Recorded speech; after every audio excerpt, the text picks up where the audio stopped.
Bueno, buenas tardes a todos, a todas. Para nosotros es una alegría inmensa recibirles a todos ustedes en esta escuela. Hoy es el Día del Coraje Cívico, es el Día de las Madres, ¿no? Aquellas que en los años 70, después del golpe cívico, eclesiástico, militar, que estábamos todos rotos, que no sabíamos para dónde ir, ellas nos marcaron un camino, ¿no? Ellas siguen siendo nuestro norte y bueno, nuestro ejemplo a seguir. Así que en ese día tenemos un gran invitado, ¿no? A Miguel Benazayad.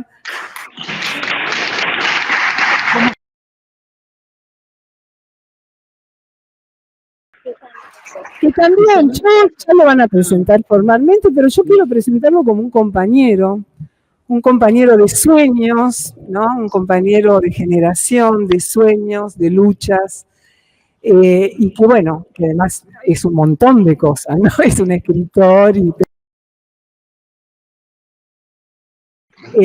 para nosotros es un honor que él esté acá, que nos venga a contar a nosotros, a los chicos, a ustedes, sus pensamientos y que podamos tener un intercambio. Y además, también confluye todo esto en esta escuela, que lleva el nombre de Isauro Arancibia, ¿no? Maestro tucumano, asesinado el mismo 24 de marzo del 76, de 120 balazos, él y su hermano Arturo. Nosotros llevamos con orgullo su nombre, porque él también fue un ejemplo de lucha. Él pensaba que la escuela tenía que ser comunitaria, una escuela abierta. Y bueno, acá en esta escuela hoy, Isauro Arancibia, donde hay estudiantes del Isauro, que tiene toda una historia, esta escuela también, los recibimos para pensar juntos y juntas en este momento. Y bueno, le agradecemos muchísimo que hayan venido. Gracias. Bueno, Fabián quería presentar los estudiantes del Isauro. ¿Quiénes son los estudiantes del Isauro? Vení, Fabi. Entonces, para eso, como él es rapero, antes de empezar esto, él les va a contar quiénes son. Hola. Mi nombre es Fabián Núñez, soy alumno del Isauro de la Ciudad, soy de la Universidad de Miguel, de la escuela de 2012, gracias a nuestros amigos, pude conocer este espacio donde he recibido amor muchas veces, hasta el día de hoy, ayuda, educación, trabajo en conjunto con sus compañeros de la escuela. Bueno, hoy el día de la escuela, quiero hablar algo que voy a hacer un poco y espero que lo disfruten.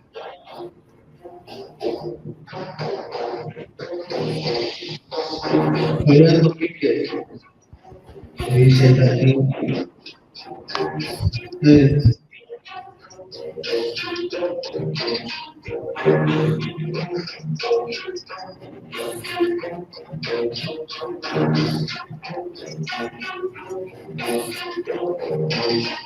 un día más, otra noche que se va, recuerdo de esta vida que no se borrará, con dura las heridas que tienes que llevar a tu propio país, en tu misma ciudad, mirando el camino por el cual quiero andar, sé que el mundo tropezone me puedo dar, pero sin embargo siempre la voy a pelear, sin muchos amigos con los que pude jugar, y saben los lugares donde muchos pudieron zafar, algunos se quedaron, en el cielo está un médico retrato por toda la ciudad, padres y padres que lloran a diario, es tan duro que soportar toda esta maldita desigualdad, cada falta que cruzamos como un viejo dicho, así fue el destino. Cada solo predicaban por la forma que vestir, la gente discrimina y todo lo van a decir. que no se dan cuenta que ya no son felices, que no se dan cuenta que ya no son felices. El golpe más fuerte uno no puede soportar, muchas luchas necesitas que se pueden apagar, todo lo que en mi tierra se pone a brotar, tenerlo por seguro que puede llegar, volando de la noche se vienen a destruir, rompe la familia y ya no son felices, te pinta todo de este mundo. Mujeres dan montones sin dinero para girar, te da todos los lujos y vestir de vagar, piensas mucho que no tienes, llegas a maltratar, te llena la cabeza, te la quieres explotar y todos tus problemas no sabrás dónde tirar.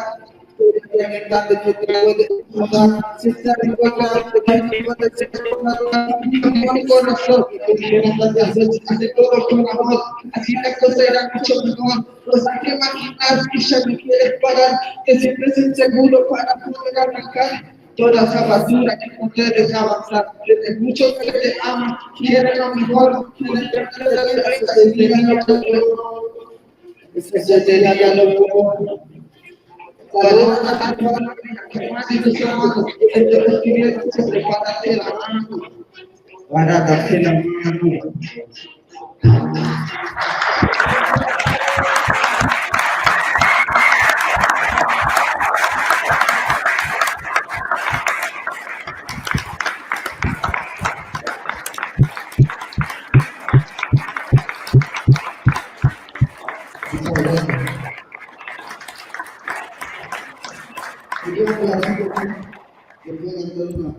Otra canción para desahogarme. Esto me ayudará a reflexionar mi vida por todos esos grandes que se toman la parte arte, que dan todo el mundo, todo el país, madres y padres que lloran a diario por sus hijos, que quieren escapar de esa bonita visión.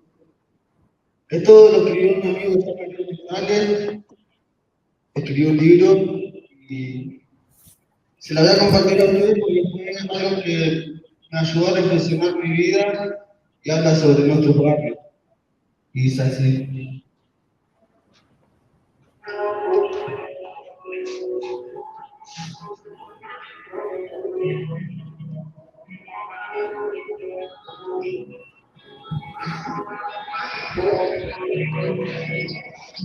Hacía mucho frío, horas de madrugada, encima para el corte con la lluvia comparada, puse una mulata que la corra de plata, un cuerpo abajo y una mano que me gritaba, bola para pegar, tiros y puñaladas, era un fan de vago que por tanto se peleaba. Amigo, yo te dije que tú te tratas de nada, ahora no fijas que como ahora la lluvia, se me lamentó, pero es tu receta, haz con una cosa lo que sobra para la venta, hablo del pago, el nudo de la merca, explotame en la villa, cagarte de la vida, antes de probar, hay que desconfiar, abrir los ojos, te roba la tortilla, la mujer se despega, vas a disfrutarte, te falta la meta, se toma marihuana, con cocaína, esta es tu manera de terminar con tu vida, esta es tu vida. Tenemos tanto dolor que vivamos pasando el pago, miremos la vista, busquemos el ejemplo y hagamos que el pago pierda su derecho, y hagamos que el pago pierda su derecho. Los pobres y abuelos argentinos que van a explotar su forma progresiva, haciéndole propaganda a esta porquería, matando gente inocente, y por culpa del pago la muerte está presente. Si algo ese día que te toca masticar, tropieza en el intento un poder levantar, que puede desafiarse con esa ayuda.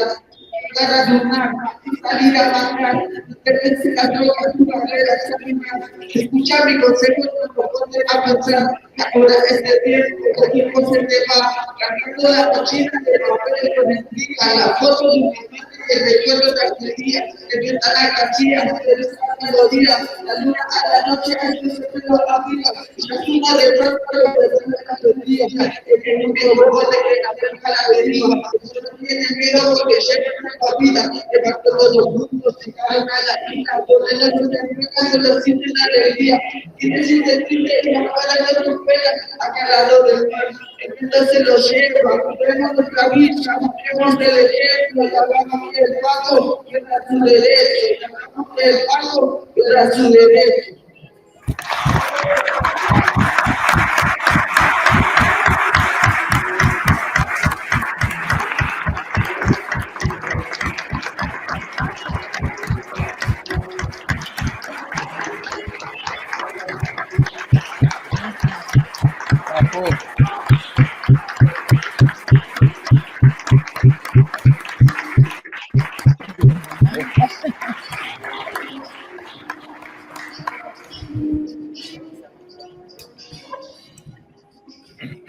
Bueno, empezamos arriba. ¿No se escucha?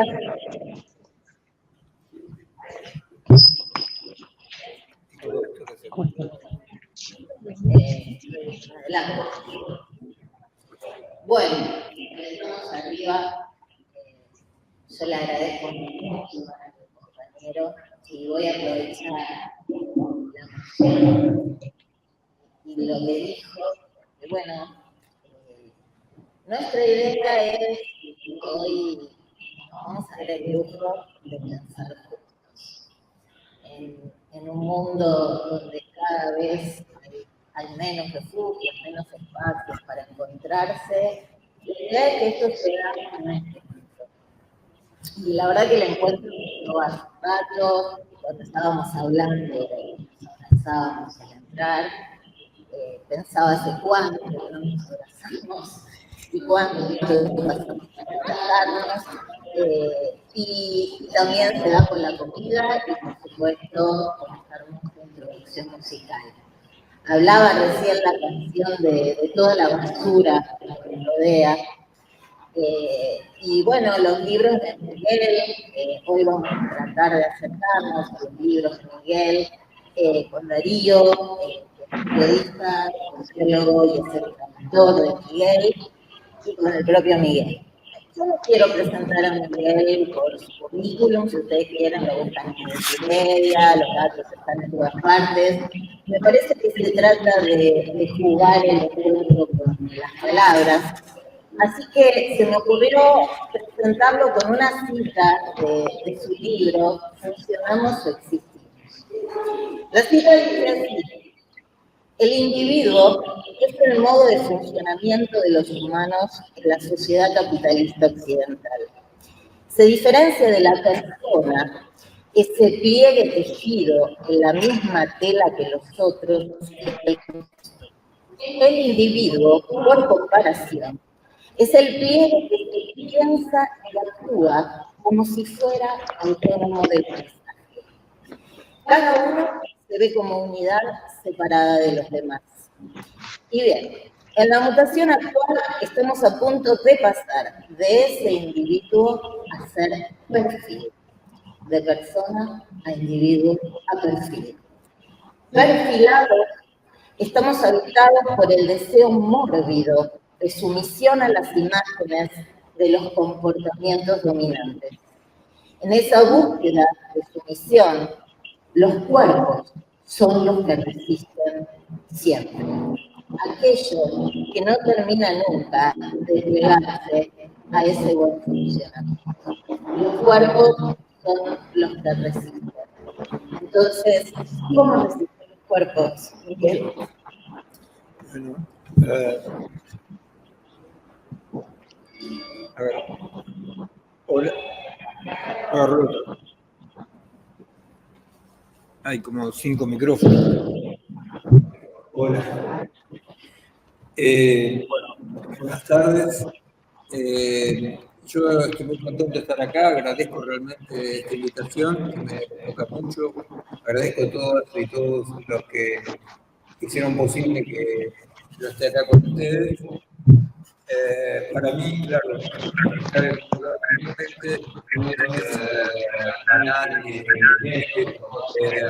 es un lugar que tiene que ver con continuar luchando, resistiendo, continuar a pesar de todo, aunque no haya un horizonte posible mañana, ni una promesa de que el mundo va a ser cambiado mañana, más bien muchas amenazas, pero a pesar de eso, efectivamente, por todos lados hay gente que mete el cuerpo y que resiste, ¿no? Esta experiencia de Isauro es muy paralela al tipo de práctica que con el colectivo que yo coordino en Francia, en Italia, tenemos con en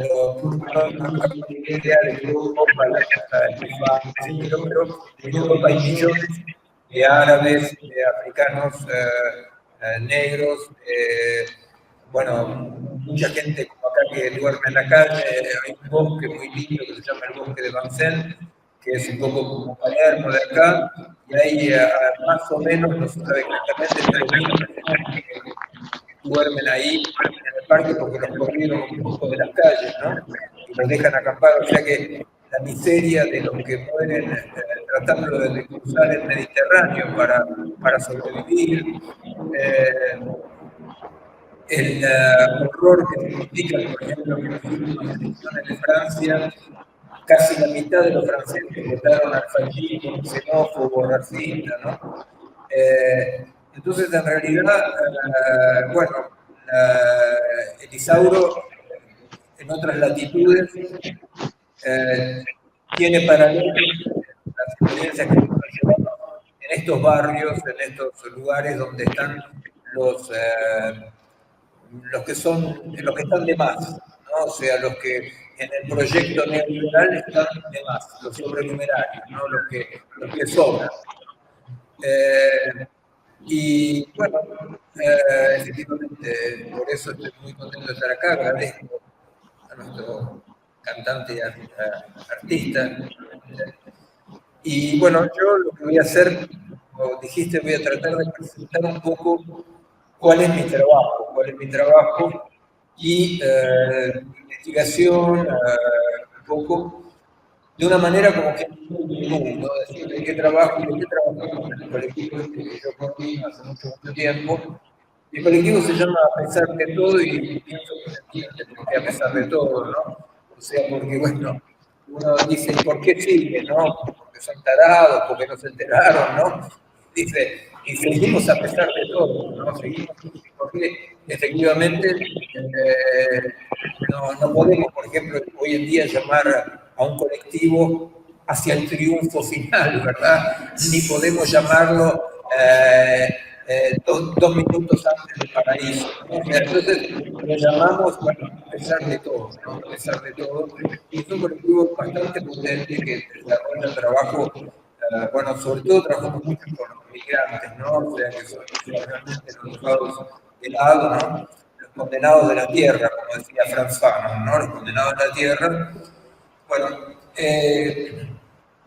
los trabajos que llevamos adelante son trabajos que todos convergen hacia un punto central que es tratar de comprender la época que estamos viviendo, ¿verdad?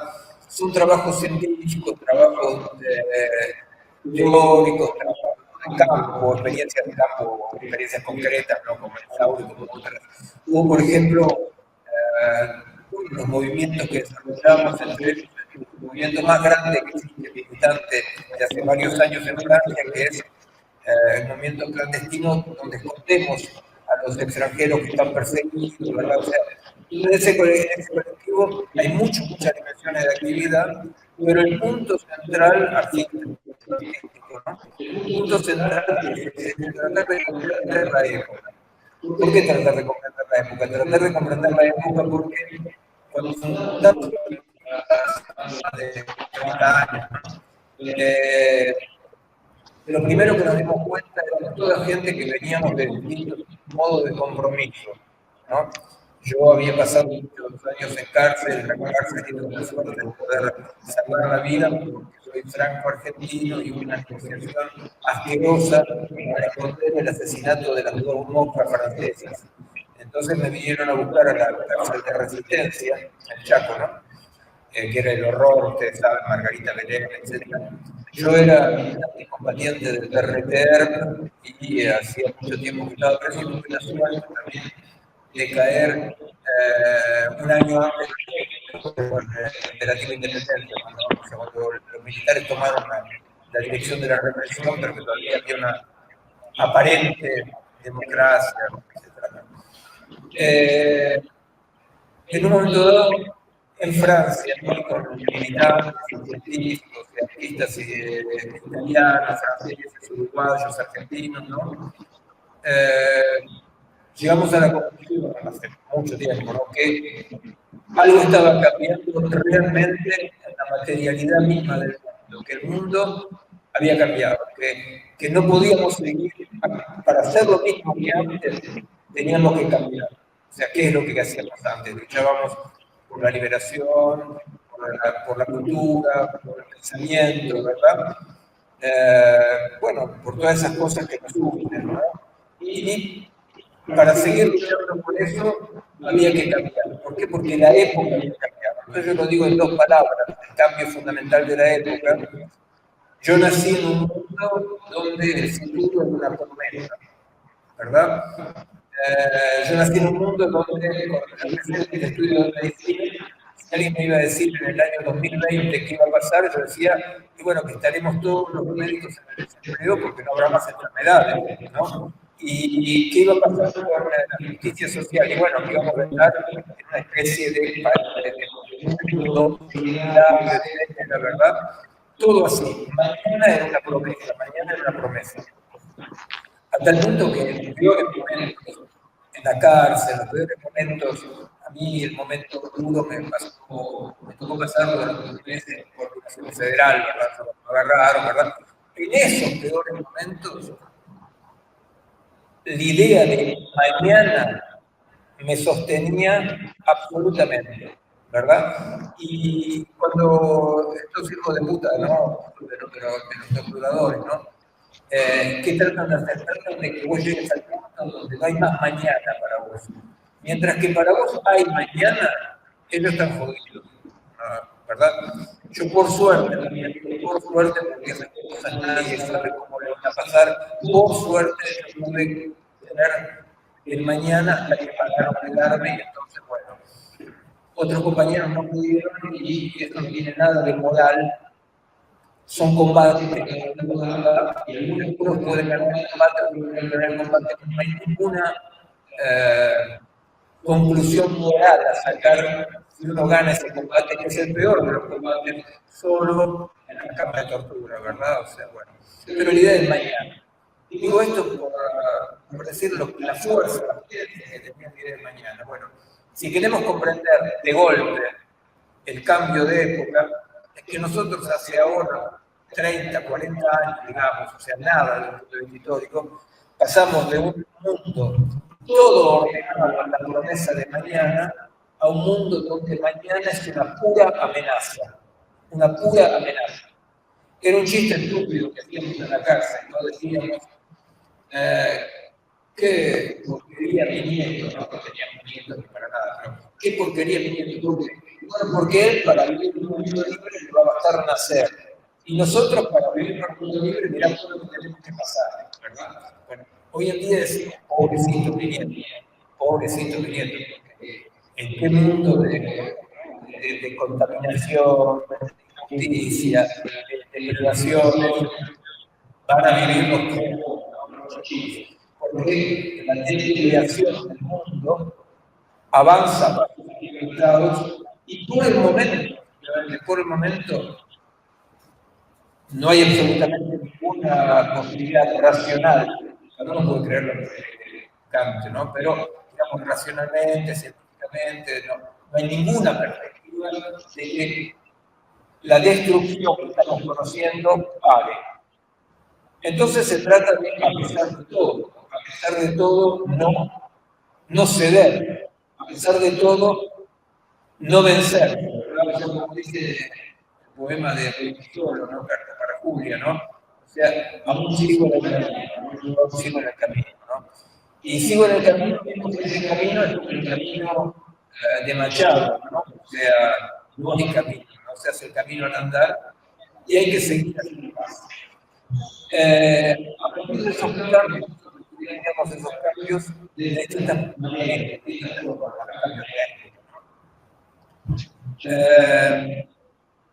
lo estudiamos científicamente tratando de comprender qué es lo que está pasando, por ejemplo, con una revolución histórica, antropológica, fundamental, que es la llegada del mundo algorítmico, el mundo de las computadoras, el mundo cibernético. De una manera un poco irreflexiva, un poco mecánica. Todo el mundo se tragó las computadoras y el mundo informático viendo cómo nos facilitaba la vida, ¿verdad? Sin darse mucho cuenta que en realidad, sobre todo lo que está haciendo esta tecnología es cambiando la vida, ¿no? y que poco a poco esa idea de que qué bien que funcionan las computadoras, ¿no? Poco a poco fueron haciendo que nosotros también nos pongamos más que a existir, más que a vivir, más que a buscar nuestro sentido, a funcionar, ¿verdad? Y en un mundo con tantas amenazas, tan duro, que da tanto miedo, funcionar significa no hacer preguntas sobre el sentido, ¿verdad? Significa de repente ir a ese goce de funcionar cada vez mejor, ¿verdad? ¿Cuántos pasos hice entre mi trabajo y mi casa? Ese tipo de información es fantástica, ¿no? O sea, volverse todos unos locos que hablamos y damos permanentes, ¿no?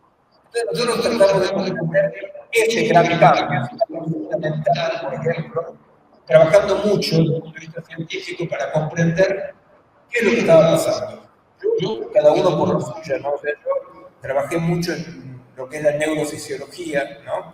Trabajé mucho en neurofisiología para tratar de comprender cuáles son los cambios en el cerebro, no psicológicos, en el cerebro, ¿no? Los cambios materiales, debido a la simple utilización, a la promiscuidad con los aparatos digitales, ¿verdad?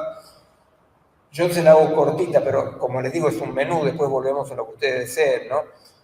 Pero la conclusión fue muy clara, la conclusión fue que efectivamente esta promiscuidad, esta vecindad permanente con las máquinas, simplifican el cerebro, ¿verdad? Simplifican, lo digo así rápido, de manera grosera, pero simplifican el cerebro. Simplifican el cerebro en un momento donde la realidad es tan compleja, es todo tan complicado, tan difícil, que lo que haría falta es al contrario, haría falta complexificar el cerebro, ¿verdad? Haría falta armarlo más. Bueno, toda la educación actual, que es una educación utilitarista, una educación de funcionar, queremos que los jóvenes funcionen bien, que los jóvenes produzcan cosas, toda esa educación, yo trabajé con otros científicos, con otros investigadores, para tratar de comprender cómo en este momento lo que está pasando es que fisiológicamente el cerebro sufre de esa cotidianidad con las máquinas. Trabajamos en eso, trabajamos también en otro tipo de cosas científicas, por ejemplo, con respecto al mundo cibernético, algorítmico.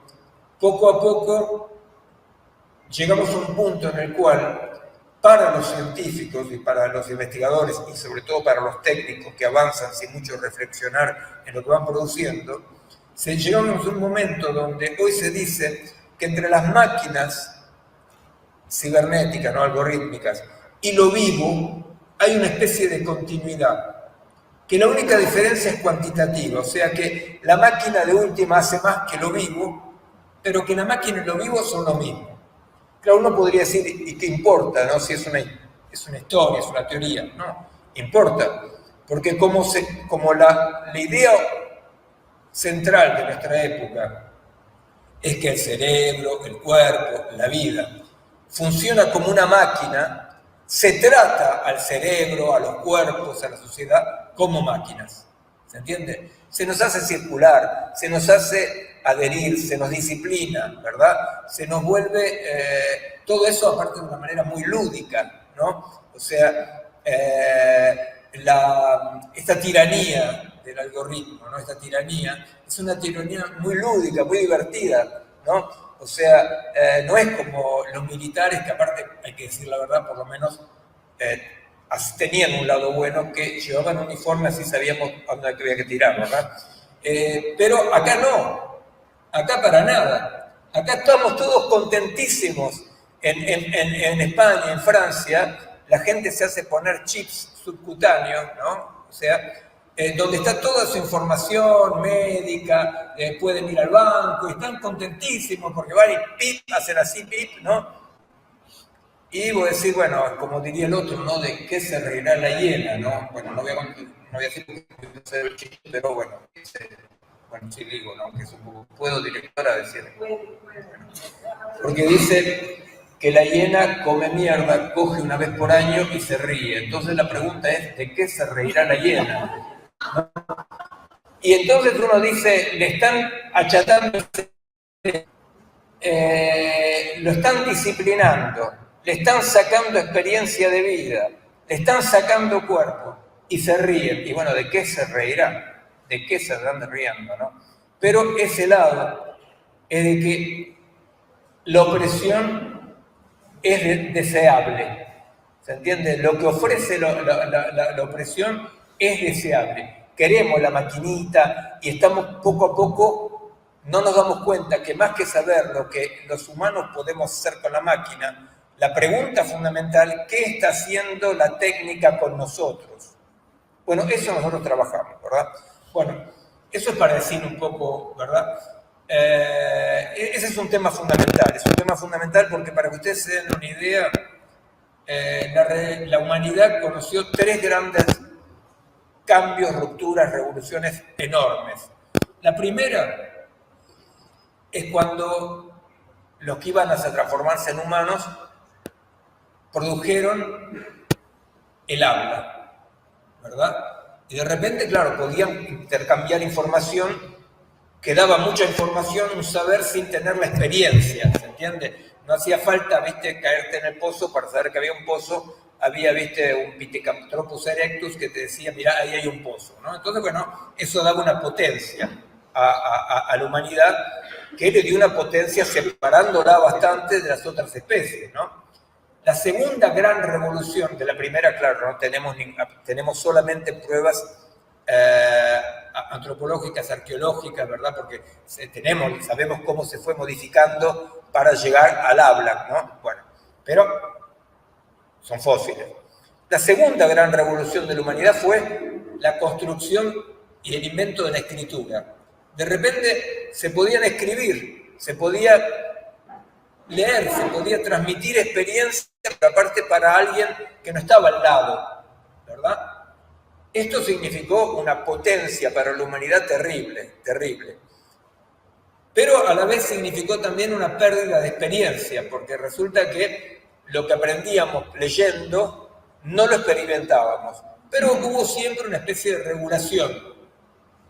La tercera, porque no hay más, la tercera gran ruptura es la irrupción de la informática, donde efectivamente aparece este mundo virtual que realmente crea una nueva dimensión de existencia, ¿verdad?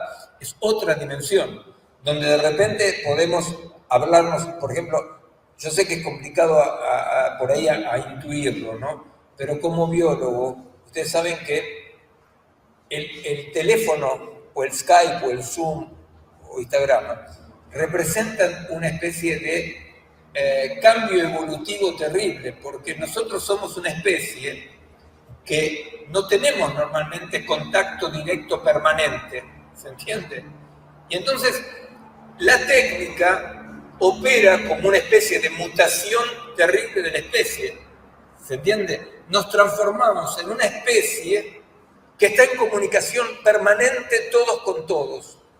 Nadie piensa en telefonino, el móvil, así. Nadie lo piensa así. Piensa que es un instrumento del cual yo me sirvo. Pero en realidad, para hablar de la máquina más corriente, que es el portable, el móvil, ¿no? El celular. El celular, de un punto de vista biológico y antropológico, significa una mutación mayor. Claro, uno dice, pero uno piensa en las mutaciones de que te salga una tercera oreja en la cabeza o una pata. No, las mutaciones son también tecnológicas, ¿entiende? O sea, quiere decir que la especie humana cambió. Es una especie que de una comunicación complicada, lejana, por escrito, de repente en comunicación permanente, ¿no? Con esta locura, ¿viste? De que estás en el supermercado y agarrás el celular para preguntarle, qué sé yo, a alguien que está en casa, ¿te parece que compro chauchas? Entonces se va hasta el satélite, vuelve a 200 metros, ¿viste?, a tu casa y dice, ¿te parece que compro chauchas? Y si no, es una invención fantástica, porque ustedes saben que, por ejemplo, más o menos 70% de todas las comunicaciones de Internet son para evitar el desarrollo de la fantasía sexual. O sea que la gente ahora ni siquiera se hace esfuerzo de fantasía sexual, mira porno. Lo cual, claro, o sea, 70%, ¿no?, de esta magnífica revolución tecnológica utilizada para mirar pornografía, ¿se dan cuenta? O sea, y para preguntarle si quiero comprar chauchas, ¿no? Bueno. Pero lo que pasa es que efectivamente modifica irreversiblemente nuestro cerebro, nuestros cuerpos. El ejemplo que yo doy siempre, yo pido disculpas a los que ya lo escucharon 15 veces, veo Horacio, 20 veces lo escuchó. Nosotros, claro, los experimentos que hacen, claro, nosotros estamos trabajando diciendo, no, entre lo vivo y la cultura y la máquina hay una diferencia fundamental. Y todos los colegas investigadores dicen, pero no, ¿qué te pasa? ¿Por qué una diferencia fundamental? No, no hay ninguna diferencia. Bueno, nosotros trabajamos tratando de establecer esa diferencia y tratando también de comprender las influencias negativas de esta promiscuidad. Bueno, entonces, una experiencia que hicimos que no nos costó ni un mango, porque claro, nadie te paga para mostrar los problemas de la tecnología, más bien, ¿no? Entonces nosotros hacemos experiencias que cuestan poco. Hicimos una experiencia con respecto al GPS, ¿no? Entonces, eran dos grupos hace años ya, eran dos grupos de choferes de taxi, uno en Londres y otro en París, que empezaban a manejar. El grupo, las dos ciudades son ciudades como laberintos, ¿no? No son como La Plata, ¿no? No son como La Plata donde uno sabe, ni siquiera como Buenos Aires. Bueno, son todos así, laberintos, ¿no? Bueno, entonces, por eso comparamos, el grupo de París empezó a manejar con el GPS y el grupo de Londres no. Al cabo de 3 años, todos los del grupo de París tenían los núcleos subcorticales, o sea, lo que, bueno, una parte bajo de la corteza cerebral, digamos, que se ocupan de cartografiar el tiempo y el espacio, ¿no?, atrofiados. O sea que esta gente había perdido la capacidad de ubicarse en el tiempo y en el espacio. ¿Por qué? Porque efectivamente, uno piensa, a nosotros nos parecía claro, ustedes me dirán si está claro o no el ejemplo, uno piensa que si yo tengo un GPS, yo me sirvo del GPS. Lo que no sabemos es que el GPS me está modificando a mí. ¿Por qué? Porque en el cerebro todo pasa como con los músculos. Si no lo utilizás, se atrofia. Si no lo utilizás, se atrofia, ¿verdad? Y entonces, ¿qué pasa? Lo que pasa es que esta gente, los del grupo de París, de repente, claro, si vos en vez de ubicarte, ¿no?, por ejemplo, la ubicación es muy extraña, ustedes habrán hecho la experiencia. Uno se ubica en un lugar que nunca estuvo, pero porque le recuerda, le evoca algo de donde uno ya estuvo, ¿se entiende? Es muy complejo eso. Aparte también está el tiempo que caminé, que se entiende, bueno, es por eso son núcleos que se ocupan de la cartografía temporoespacial. Esta gente, cuando uno está y dice, gira a la derecha, aparte siempre con acento de otro país, no sé por qué, pues gira a la derecha, gira a la izquierda, recalculando, dice. Y claro, al cabo de un tiempo de girar a la izquierda, girar a la derecha y recalcular, bueno, te aplastan el bocho, para decirlo de manera poco científica. Bueno, nosotros por eso trabajamos mucho científicamente eso. Primero porque tenemos efectivamente una afinidad, como un artista tiene afinidad con el arte, con la música, pero a la vez habla y cuenta y compone con respecto a la época. Nosotros tenemos afinidad, algunos tenemos afinidad científica, entonces trabajamos por los temas que son temas que tienen que ver con la época, ¿verdad? Bueno, esos son una de las dimensiones de las que estamos trabajando. Las otras, efectivamente, es cómo tratamos de comprender cómo podemos hoy en día luchar, asociarnos, imaginar prácticas, abandonando la idea de la promesa, ¿verdad? ¿Cómo es posible? Eso es muy raro, ¿se entiende? Es muy raro y muy difícil, porque resulta que es algo que para la gente de mi generación, los que luchamos las armas o sin armas, ¿no? O sea, la lucha iba del teatro alternativo, Pablo Freire, o sea, había muchos modos, ¿no? Pero era lucha, ¿no? Para nosotros, por ejemplo, para dar un ejemplo tonto pero real, cuando uno estaba en un bar en los años 70 y veía entrar un pibe de la calle a vender algo y qué sé yo, uno lo miraba y decía, pibe, no le decía nada para no ir en cara, ¿no? Pero pensaba, no te preocupes, nos estamos ocupando de la cosa, ¿no? Era algo como una certeza, ¿no? De decir, esto que estamos viendo acá, viste, el chiquilín de Bachín, esto se va a acabar porque, bueno. Y hoy en día, cuando vos estás en el bar y entra el chiquilín de Bachín, más arruinado que en los años 70 todavía, vos decís, y lo más probable es que la mayor parte se va a ir al tacho, ¿verdad? O sea que la idea de una justicia, de un mundo de justicia, de un mundo, la verdad que hoy no podemos sostenerla. Entonces, ¿cómo se lucha? ¿Cómo se lucha? Porque el problema también es que hay la posibilidad de gozar del apocalipsis, gozar de la catástrofe, ¿se entiende? O sea, la gente tiene una especie de avidez, una especie de gusto de hablar de la catástrofe, ¿no? Te da como una profundidad, ¿no? Entonces, no gozar ni estar aplastado. Entonces, ¿cómo se lucha? ¿Cómo se construye a pesar de todo? Bueno, esas son algunas de las experiencias. Después puedo también contarles experiencias que hemos llevado adelante en los barrios, ¿verdad? Muchas experiencias que tienen que ver con una continuación de Pablo Freire, una continuación también de la educación popular, con reflexiones adaptadas, ¿verdad? Experiencias que llevamos en esos barrios muy miserosos, barrios que son verdaderamente guetos, ¿no? Donde no hay ningún francés blanco, ¿no? Barrios así enormes, donde no hay ningún francés. Los únicos franceses blancos que entran son la policía, a provocar, a reprimir, ¿verdad? Una experiencia que les puedo contar así nomás para que se den una idea.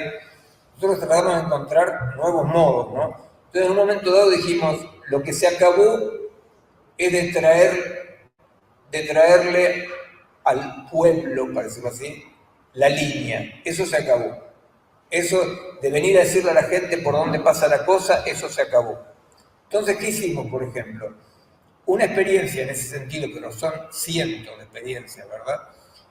Una experiencia fue en un barrio de estos guetos, de monobloc, ¿no? Ahora hay de nuevo villas, en París hay villas pequeñas así, o sea, pero las villas de antes, las villas con medio carpas, latas, ¿verdad? O sea, hay también eso, pero digamos que los guetos son monobloc horribles, ¿no?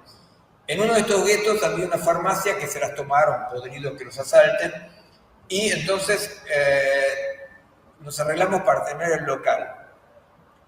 Y dijimos, ¿qué vamos a hacer acá? Y dijimos, no hagamos nada. Vamos a poner sillones, mesas, vamos a poner el lugar lindo y vamos a ver qué pasa, qué hace la gente cuando hay un lugar lindo en medio de esto. La primera posibilidad es que los dealers la ocupen o que lo rompan todo. Bueno, ¿qué pasó? Al cabo de una semana, las mamás africanas, no todas las gordas mamás africanas, habían investido el lugar, ¿no? Y estaban ahí. Entonces, ningún pibe, ningún joven se animaba a venir a arruinar nada porque las mamás africanas, ¿viste? Los acaban cagando, ¿no? Y aparte le decían, ¿sabes qué? Ibrahim rompió algo y no era cuestión. Y se transformó en un lugar así. Vino un chileno que hacía no sé cuántos años que estaba exilado en Francia y todavía no hablaba francés, a pedir, ¿acá ustedes dan curso de alfabetización? Dijeron, no, acá no damos curso de nada, pero si vos querés, organicemos un curso de alfabetización. Después la gente tenía muchos problemas legales. Entonces, a un abogado amigo le dijimos, hagamos un pequeño taller, ¿se entiende? Y las cosas fueron saliendo, ¿se entiende? O sea, para contarle un tipo de experiencia. En Italia tenemos experiencias de tipo, pero para contarles cómo tratamos nosotros de experimentar, o sea que en el colectivo la idea de militante investigador, ¿verdad? Para sustituirla la idea del militante triste, el militante que viene y te dice por dónde pasa la vida, ¿verdad? O sea, cuál es el camino, ¿no? Es decir, hay que tratar de compartir a qué nivel estamos absolutamente perdidos, ¿verdad? Se trata de compartir. Eso no quiere decir que nadie sabe nada, no. Sabemos un montón de cosas, porque estudiamos, porque trabajamos, pero saber no quiere decir no estar perdido, ¿me entiendes? el saber se lo pone en una olla común donde experimentamos que estamos hasta las bolas, estamos perdidos, que no sabemos para dónde va a ir, que nadie puede saber hoy qué va a pasar y qué está pasando a la vez, ¿verdad? Bueno, eso es un poco, la idea era un poco esa, de presentar como un menú, presentar un poco qué tipo de trabajos hacemos, y yo no sé si ustedes están de acuerdo que más bien, mismo si yo les respondo después desarrollando puntos, me parecía que capaz, para que sea un verdadero encuentro, mejor que si fue un poco a los ponchazos, yo presenté un poco de qué se trata, y me olvidé seguramente muchas cosas, pero me parece que si podemos lo más rápidamente pasar a un diálogo, tenemos un compañero que nos dejó una pregunta desde el otro día, entonces él tiene prioridad. Acá hay como 4 micrófonos. Solo este. Y hay uno solo que anda. Este sí. Este puedes usar. Alguien se afanó un camión que transportaba micrófonos. Bueno, acá alguien pregunta, dice, la voy a tratar de reformular. Hay muchos datos, hay más datos que antes. ¿Eso implica que también hay más incertidumbre? Claro, eso fue un trabajo que llevamos de hace mucho tiempo, y de dos maneras, de manera un poco social y de manera también científica, como hacemos todo el tiempo. La pregunta es, ¿cómo se llama? Ignacio. La pregunta de Ignacio es, efectivamente, hace un poco tiempo, porque es poco tiempo históricamente, hace 40 años, acá en Uruguay, en Chile, en Paraguay, informarse era muy peligroso y era muy raro tener información. Era una lucha informarse. Una parte de la militancia pasaba por informar, decir qué estaba pasando, ¿no? Y hubo muchos compañeros que murieron por informar, ¿no? Hoy en día resulta que la información nos invade. Y la primera constatación que uno hace es, con muy poca información, la gente salía a la calle, hacía cosas, se las jugaba. Y hoy en día que estamos súper informados, nadie se mueve, ¿verdad?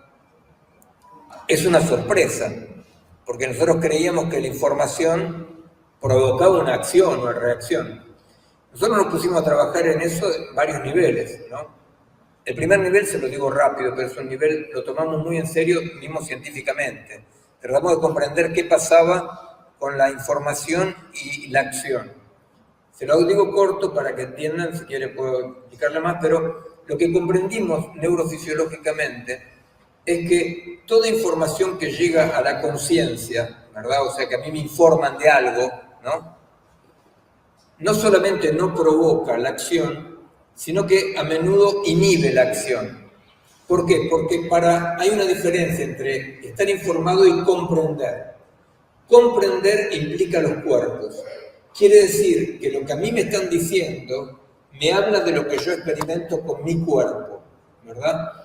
En cambio, la información me aleja del mundo, ¿se entiende? Estoy informado, me alejo del mundo. En cambio, hay datos, para decir la diferencia, ¿verdad? Hay datos que tienen que ver con mi experiencia, con lo que yo experimento.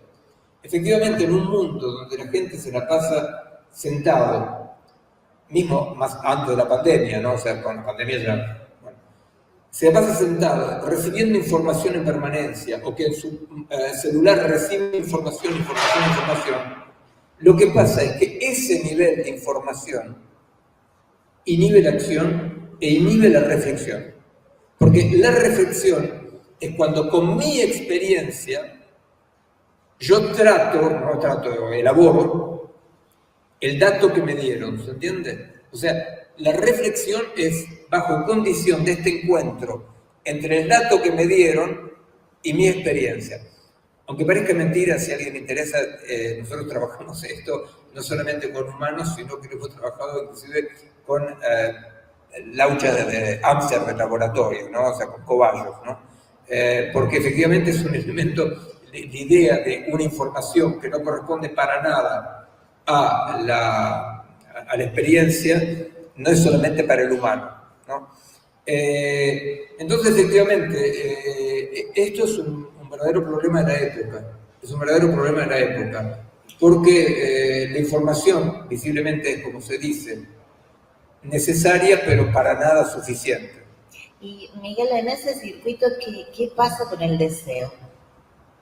Bueno, el deseo tiene que ver con los cuerpos. El deseo tiene que ver con los cuerpos, tiene que ver con la parte de pulsiones, con la parte intuitiva, con la parte artística y con la parte de barbarie también, ¿no? Que eso fue un gran error histórico de las izquierdas, que pensaban que los seres humanos podrían ser totalmente racionales, ¿verdad? Y eso fue un error total, porque entonces siempre se pensó el cambio social para seres humanos que no correspondían con nosotros, ¿entiendes? O sea, y eso fue un error total porque la derecha y los fascistas siempre entendieron que el ser humano era irracional, ¿verdad? Pero, claro, mientras que la izquierda decía es racional y negaba el lado irracional, la derecha decía es solamente irracional y negaba el lado racional, ¿se entiende? De lo que se trata ahora es de comprender un poco el ser humano en su complejidad contradictoria, ¿no? Lo que un gran pensador argentino muy poco conocido, Rodolfo Kusch, hablaba de la barbarie, ¿no? De la barbarie, ¿no? O sea, hablaba de la barbarie no como algo negativo, sino diciendo... 100 años. Rodolfo Kusch. 100 años se cumplen. 100 años de Rodolfo Kusch. Ah, dije Roberto, no Rodolfo, disculpe. Rodolfo, claro, Rodolfo Kusch. Que es muy, bueno, entonces es eso un poco... No, pensaba si el cerebro está en parte conquistado y el cuerpo está en parte conquistado, ¿cómo no va a estar conquistado el deseo, digamos? ¿Cómo sabemos si deseamos nosotros o nos desean? No, lo que pasa es que si el deseo está del lado justamente un poco claro-oscuro, ¿no? Nunca está muy claro lo que es el deseo. El deseo no nace de uno, el deseo nos atraviesa, ¿verdad? El deseo es muy peligroso en un mundo de funcionamiento, de disciplina, en un mundo donde no hay que tomar riesgos, ¿verdad? En un mundo donde hay que borrarse atrás del funcionamiento. Entonces, en realidad, hay como una especie de sustitución de las ganas, dejando atrás el deseo. Y las ganas, yo tengo ganas de esto. Y cuando uno ve de que tiene ganas, en realidad lo que tiene ganas es lo que te dijeron que tenés que tener ganas. El deseo tiene un lado subversivo, no forzosamente positivo, ¿verdad? Pero tiene un lado subversivo, un lado más sucio, ¿no? O sea, como Rodolfo Kusch decía, él hace la diferencia entre el mundo del ser, o sea, que es el mundo europeo, el mundo colonial, etcétera, colonialista, y el mundo del estar siendo. Y es una cosa muy interesante porque él dice, el mundo del estar siendo, Hegel, dice, ¿no? Como primera información dice Hegel, habla del Hedor, ¿no? O sea, es el Hedor, disculpen. El Hedor de los cuerpos, ¿no? Que nunca son panópticos, claros, ¿no? Entonces yo creo que sí, que estamos en una sociedad donde no solamente hay una represión del deseo, que eso nunca puede andar, hay una autorrepresión del deseo, pero a la vez nadie puede andar deseando solo como un meteorito. El deseo también es una cuestión de época, no es algo privado, no es algo personal. La época te permite desear, o mejor aún, la época desea a través nuestro, ¿verdad? Y cuando la época está amenazada, la época no desea un pito. Y efectivamente, defender el deseo es defender la experiencia de los cuerpos y es tomar riesgos.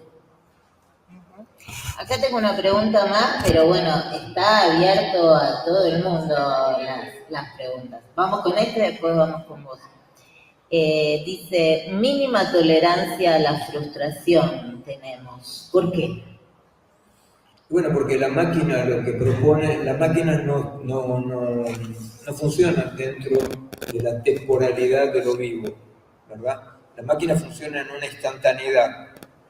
los seres vivos y los humanos ahí adentro, nunca existimos dentro de una instantaneidad. Siempre hay un tiempo, una elaboración, ¿verdad? Y la máquina nos ha formateado en esta instantaneidad que poco a poco nos vuelve intolerantes a la frustración, al tiempo. Pero lo que pasa es que ser intolerantes a la frustración, al tiempo, significa devenir no iba a decir, digamos, alguien poco inteligente, ¿verdad? O sea, bueno, no se emboludecen, para decirlo así, no se emboludecen. ¿Por qué? Porque lo que pasa es que el tiempo que yo tomo para actuar es el tiempo en el cual este acto cuenta con una reflexión compleja, contradictoria. Y nosotros poco a poco estamos cada vez más estúpidos, gozando de esa instantaneidad que aplasta nuestra capacidad de una reflexión compleja que toma el tiempo. Un elemento patológico total desde el punto de vista médico es todo el síntoma de hiperactividad. Los síntomas de hiperactividad efectivamente tienen que ver con esa colonización de los neuromediadores, ¿no? Que son las moléculas de la sinapsis, ¿no? Nerviosas, que son las sinapsis químicas. Hay una sinapsis eléctrica y sinapsis química. Bueno, poco importa. En síntesis, cuando uno está en un feedback, en una relación inmediata, bom, bom, bom, bom, bom, bom, así con la máquina, cuando alguien agarra y le dice, la maestra dice, bueno chicos, ahora nos vamos a calmar, vamos a aprender algo lento, el cerebro del chico conoce una especie de catarata de estas moléculas que lo hunden en una posición de depresión, para escapar de la cual va a estar como hiperactivo, ¿se entiende? Pero ¿qué hace nuestra época? Nuestra época etiqueta eso. No dice, el pibe le colonizaron el bocho y no aguanta más la frustración. No, dice, es un ADD y le damos la Ritalina, ¿se entiende? Ese es el funcional. El funcional es un mundo en el cual todo el mundo tiene una etiqueta. Con el ADD es así, ustedes saben, cuando yo era pibe, yo hacía parte de los hinchapelotas en la clase, ¿no? Pero el hincha pelota en la clase tenía un rol dentro de la clase, no había solamente el discapacitado que estudiaba todos los días, ¿verdad? Y que no sabía divertirse. Nosotros éramos tolerantes con el mejor alumno, sabíamos que el pobrecito era el mejor alumno, bueno, y entonces la clase tenía una unidad orgánica. Hoy en día eso no existe más, ¿se entiende? El mejor alumno es el que es más performante, es el que funciona mejor, es el que va a ganar más guita, es el que aprende cosas útiles, ¿verdad?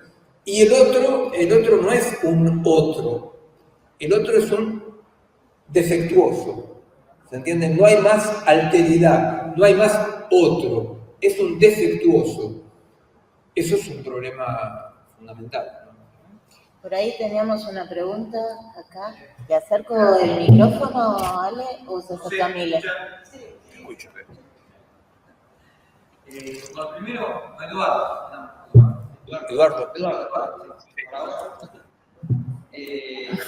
Primero, tengo que decir un agradecimiento muy grande. Superó este espacio y está superando este momento. Creo que no es nada. Con toda la satisfacción de escucharte.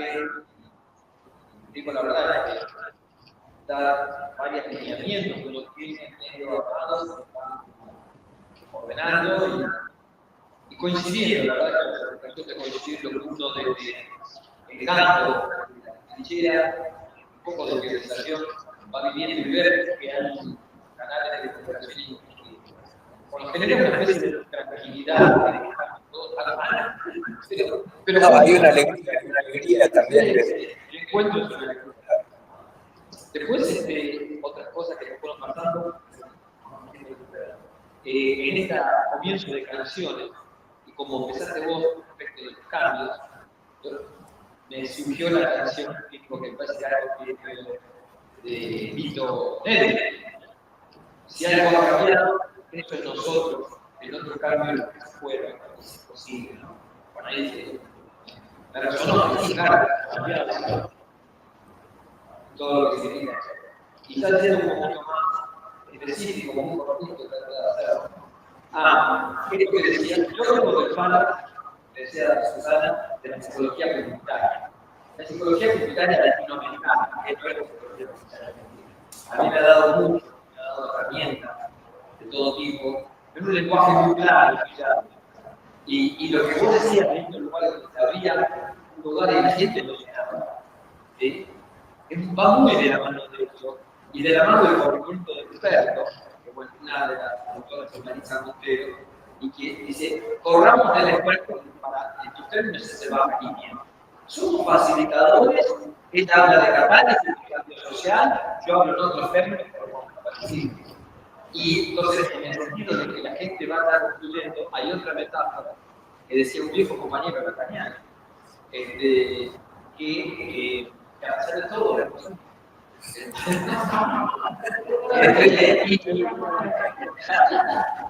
Tengo una amiga y ella hablaba de los caminos japoneses. Muchos de los arquitectos de esos caminos clásicos entonces siempre vio como una gestión pasada y dejaba la es por ahí que hay que hacer las cosas. Y por último, me preguntaba, no sé si era decolonizado o qué, pero acá ya más en la psicología, la psicoanálisis. Acá hay una, me parece un empecimiento que cuando te escuchaba digo, bueno, acá hay otra polémica. El psicoanálisis, y acá yo sé que era un enemigo porque me lo dice. El psicoanálisis a mucho, no todo, genera anticuerpos contra todo lo que sea neurocognitivo. ¿Sí? Pero le parece que fuera del imperio norteamericano y de cosas espantosas que no quieren hacer. Y yo medio que quedo asolado, porque sé que no importa la ¿cómo se llama? La herramienta. Una herramienta que usa para una cosa o para otra, pero la investigación que lo cognitiva es demasiado necio. Entonces, si bien soy del palo de la psicología comunitaria, esta recuperación tuya de eso me asombra para mí. Y lo que decía mis queridos compañeros y colegas, que hay otros mundos así. Sí, con respecto a eso, te digo dos cosas. Quería contestarte esto, ¿no? Y los circuitos que hablabas antes, ¿no? Que se recorren. Con el psicoanálisis, lo cual yo me gano los ravioles con 2 consultas diarias de psicoanálisis, porque la investigación no da, los libros no dan, ¿viste? Y como yo tomé la habitud de reproducirme, porque me gustó el método y el resultado, ¿no? Entonces, hay que alimentar a los chicos, ¿viste?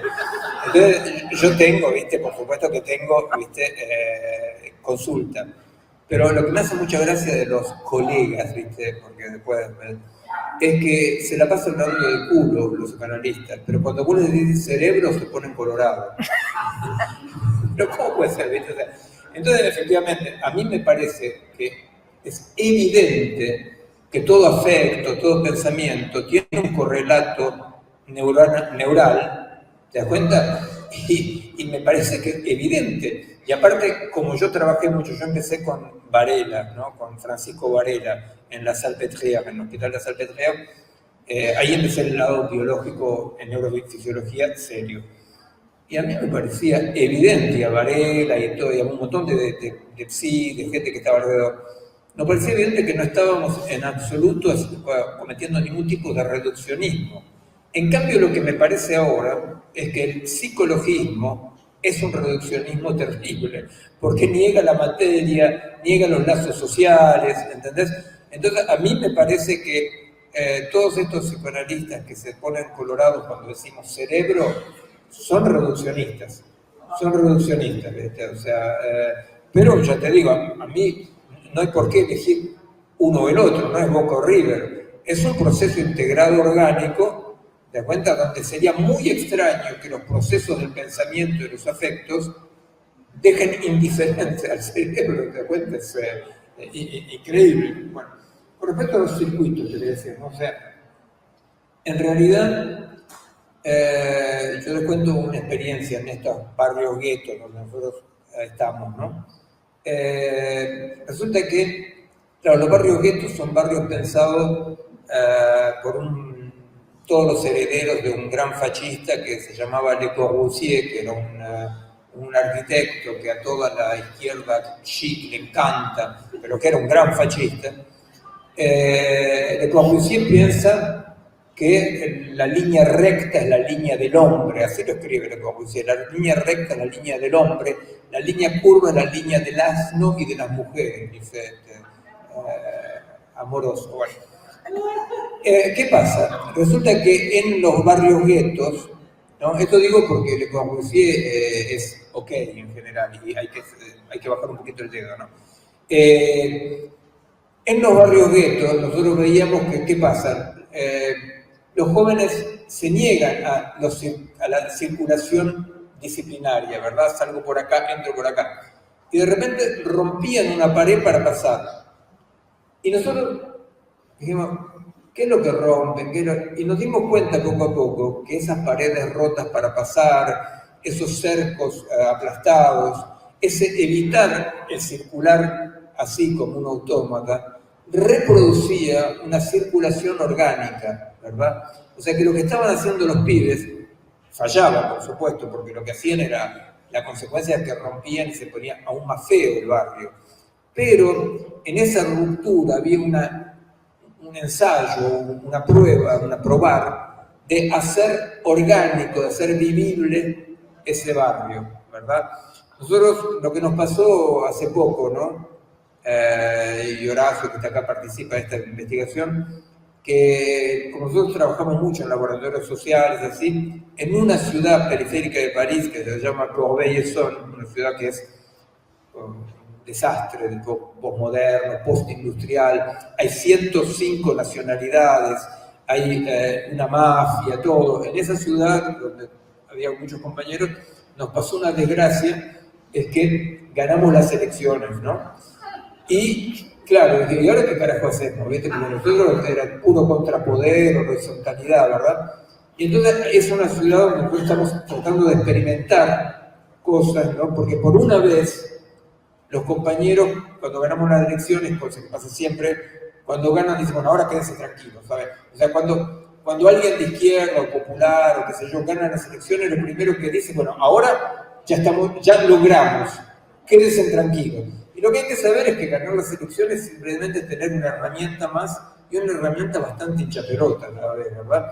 Pero bueno, entonces, por ejemplo, las experiencias que hacemos, ¿no? O sea, siempre esperar a ver qué pasa con la circulación. Resulta que la seguridad es un problema que no se le puede dejar a la derecha ni a los fascistas. O sea, las mamás tienen que poder circular, los chicos chiquitos tienen que poder circular, ¿verdad? Entonces, hay mucho deal en Corbeil, ¿no? Y una vez la municipalidad empezó a ver a los compañeros, es más que una municipalidad, una mairie, entre una gobernación y una municipalidad, o sea que tiene mucho poder, ¿no? Ven que un montón de mamás africanas, pero un montón, se ponen a vender maíz tostado en las esquinas. Claro, si fuera una municipalidad normal, va y le dice, usted no tiene derecho, pero nosotros digamos, ¿qué están haciendo, no? Y lograron, después de un tiempo de palabrear, entender que las mamás africanas habían ocupado los principales puntos donde los dealers vendían droga. ¿Se entiende? O sea que era... Claro, es una especie de autodefensa no disciplinaria. No ¿se entiende? Bueno, ese tipo de experiencias que cuando hablaba de circulación, ¿no? O sea, efectivamente, cómo se trata de una circulación, porque ustedes se dan cuenta que cuando la gente vuelve del trabajo o va a ver a su novia o a comprarse un helado y está muy divertido viendo cuántos pasos hizo y comparándolo con cuántos pasos hizo el otro, ustedes saben todas esas porquerías que tiene el celular, ¿no? Y lo que está haciendo no se está divirtiendo, lo que está haciendo es se está dejando colonizar la cabeza para no errar más, que es lo propio del ser humano y de lo vivo, errar. La línea del asno. La línea del asno y de las mujeres, esa, ¿no? La que había que poder seguir, y es la que el celular te aconseja que no, el GPS te aconseja que no, ¿verdad? Y entonces, bueno, efectivamente, Eso tiene que ver también con la educación, porque estamos acá en el Isauro, tiene que ver con la educación. Se trata de educar a los chicos para que no pierdan tiempo, que aprendan cosas útiles, para que se defiendan en la vida. Pero si vos te defendés porque estás en guerra. Y lo que nosotros tenemos que hacer, los adultos, tenemos que proteger a los chicos para que tomen su tiempo. Porque nadie puede perder tiempo. La máquina puede perder tiempo cuando anda mal. Los humanos, los vivos, no pierden tiempo. Tomamos nuestro tiempo. Entonces nosotros tenemos que defender una educación donde el pibe, la piba, tome todos los vericuetos, todos los caminos de lado, que hablan de sus afinidades selectivas. Y saber que no hay que terrorizar a los chicos diciendo no pierdas tiempo. Hay que protegerlos de este sistema de mierda y decirle tomate tu tiempo, ¿viste? Porque de última, ¿viste? Cuando te llega el momento al final de la historia, es mejor que te llegue el momento de haber vivido tu vida que haber funcionado siempre al lado tuyo, ¿no? En ese sentido tengo una pregunta acá. ¿Cómo zafar de la situación donde los docentes a la vez sufren la desconexión de los pibes y la presión del sistema por acumular conocimientos? Claro, entre las experiencias que nosotros llevamos, muchas son experiencias en liceos y colegios periféricos que son guarderías, son para que los chicos vayan ahí, nadie espera nada de eso. Bueno, pero también hay minorías blancas en esos lugares y nosotros trabajamos como laboratorios en algunos liceos que nos llaman, no sé. Nosotros vamos siempre cuando nos llaman, ¿no? O sea, no vamos nunca a ningún lugar, sino, bueno. Entonces, hubo experiencias en liceos, en este momento no hay ninguna en un liceo en especial. Mi compañera Angelique del Rey, ella trabaja mucho de esto, sobre la escuela de competencias, sobre la educación utilitarista. Bueno, en uno de estos liceos, así también de lugares basura, digamos, ¿no? Claro, los padres de los blancos, de los más, digamos, los que más integrados, protestaban porque nuestras experiencias le hacían perder tiempo a los chicos. Entonces ellos decían, pero ustedes en las reuniones de padres, donde venían solamente los franceses, porque los árabes, los negros, bueno, la verdad que es un poco al pedo que vengan, porque la mayor parte tampoco habla muy bien francés, entonces no vienen, ¿no? Y entonces venían y decían, pero ustedes, ¿cómo ordenan el nivel de la clase? ¿Por el mejor o por el peor? Entonces decíamos, no lo ordenamos ni por el mejor ni por el peor, tenemos una visión orgánica. El organismo te lo metes, ¿no? Y entonces, por ejemplo, nosotros lo que queríamos explicarles es que enseñarle cosas útiles al chico es tratar al chico como una computadora. Le digo, si a alguien le interesa, a Angelique, que trabajó mucho, publicó acá sobre lo que se llama la educación de competencias. Que es decir, yo te enseño competencias útiles, yo te saco las competencias inútiles, ¿verdad? O sea, es tratar como una computadora a los chicos. Entonces, efectivamente, nosotros nos oponemos a esa educación de competencias porque nosotros estamos seguros que cuando un chico se estructura, después puede aprender cosas, pero lo fundamental es que se estructure, que tenga un endoesqueleto. Entonces resulta que había un chico, Ibrahim se llamaba, ¿no? O sea, como profesoridad, que era un desastre, de violento, era muy angustiado y era violento y rompía todo y rompía las pelotas y era imposible trabajar. Hasta que poco a poco nos dimos cuenta que lo único que Ibrahim no rompía nunca eran dos pobres árboles que estaban en el patio, ¿no? Y entonces dijimos, Ibrahim lo que tiene que hacer es ser responsable de los árboles, ¿no? Dijimos, vos ahora no tenés que venir más a clase, vos tenés que ocuparte de los árboles, ¿verdad? Y entonces hubo la inspección, usted está loco, luego Ibrahim, déjenlo. Y efectivamente, o sea, Ibrahim entró en una relación orgánica con los árboles, se ocupaba de los árboles, ¿verdad? Y, bueno, no es que ahora es ingeniero o grande científico, es un ser humano que se estructuró y que vive su vida, ¿se entiende? Esto es también luchar defendiendo a los chicos y a la vida, ¿verdad? Luchar con esta idea estúpida de que el mundo se acelera, la vida se acelera. La vida no se acelera. Ningún ciclo biológico se acelera. Se puede aplastar, pero acelerar no. Y es una lucha la cuestión de descolonizar nuestros tiempos del tiempo lineal de la máquina. No sé si era esa la pregunta. Sí, sí. ¿Había alguna pregunta por ahí? Acercamos el micrófono, ¿sí? Allá.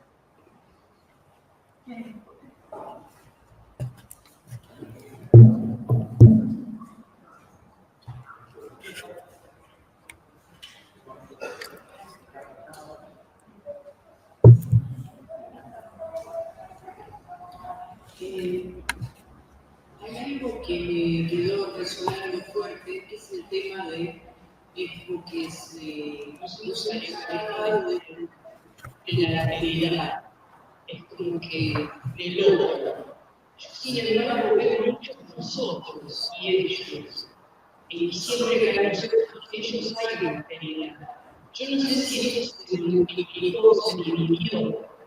Si tiene que ver con el mayor acercamiento o no a la tecnología. Porque, por ejemplo, hay nosotros que son migrantes, nosotros que somos mujeres, nosotros que somos esto, lo otro, más allá. Se multiplicaron, pero no sé si dejaron de estar. Porque nos construimos en base al otro. Ahora, no sé cómo lo miramos. A mí me cuesta eso entenderlo ahora. Un montón de identidades y que se acercan, se rechazan. Y no sé si esas madres o madres que estaban en ese barrio protegían ese lugar o lo habían como haciendo el uso que necesitaban, o eran nosotros. Si no estaban conectadas con la tecnología, no lo tengo claro si es de tan lejos, porque hay un montón de nosotros que están en contacto con la tecnología. No sé si soy demasiado optimista o estoy muy equivocada. Igual no te voy a poner. No, mira, te digo, por lo que entendí un poco de tu intervención, digamos que el mundo como Cuyo llamaba el mundo del ser, el mundo occidental, el mundo colonialista, ¿no? Es un mundo que había lanzado la idea de que los humanos somos todos iguales, que tenemos una base común. Pero como, no sé si se acuerdan, Fray Bartolomé de las Casas, cuando decía en la gran controversia de Valladolid, que decían los indios son humanos o animales, ¿no? Y él ganó mal, porque dijo, son humanos pero con la humanidad incompleta. Entonces resulta que el humanismo occidental nace como colonialista. ¿Por qué? Porque resulta que arriba está el hombre blanco, occidental, etcétera. Somos todos iguales, pero en una pirámide. Más abajo está la mujer blanca, etcétera. Más abajo está el indio, el africano, el asiático. Más abajo está la mujer africana, ¿se entiende? Pero somos todos iguales, nada más que incompletamente. Entonces la educación, la clínica, el humanismo, todo se organiza para completarle la humanidad al otro. Lo que pasa es que cuando te quieren completar la humanidad es muy peligroso, ¿no? Porque completar tu humanidad quiere decir que vos no sos como tenés que ser. Eso es Rodolfo Busch cuando él agarra y dice, al lado, contra el mundo del ser, está el mundo del estar. El mundo del estar quiere decir cada uno es como es. Y completo. Nadie es incompleto. Cada uno es como es. Nosotros, en lo que fue una gran epopeya, que era la antipsiquiatría, que en la Argentina tuvimos la suerte de tener al fundador de eso, David Cooper. Lo que decíamos era eso. Nosotros pensamos que el problema no es que alguien esté medio colifato. El problema es que lo dejen tranquilo vivir su lado colifato. Y si alguien es muy normal, también es un problema ser muy normal, porque hay una patología de ser muy normal. Entonces decíamos, todo el mundo es como debe ser. O poníamos eso, todo el mundo como debe ser. Cuando el mundo del ser, el mundo occidental, explota, que es lo que pasó ahora, ¿verdad? O sea, el mundo del ser explotó. Cuando el mundo del ser explota, aparece una serie de identidades, cada uno busca su identidad. Se acabó la idea de una identidad única. Y entonces aparece una especie de búsqueda así un poco loca, ¿no? De identidades. ¿A qué tribu pertenezco? ¿A qué grupo pertenezco? ¿No? Pero esos grupos, esas identidades,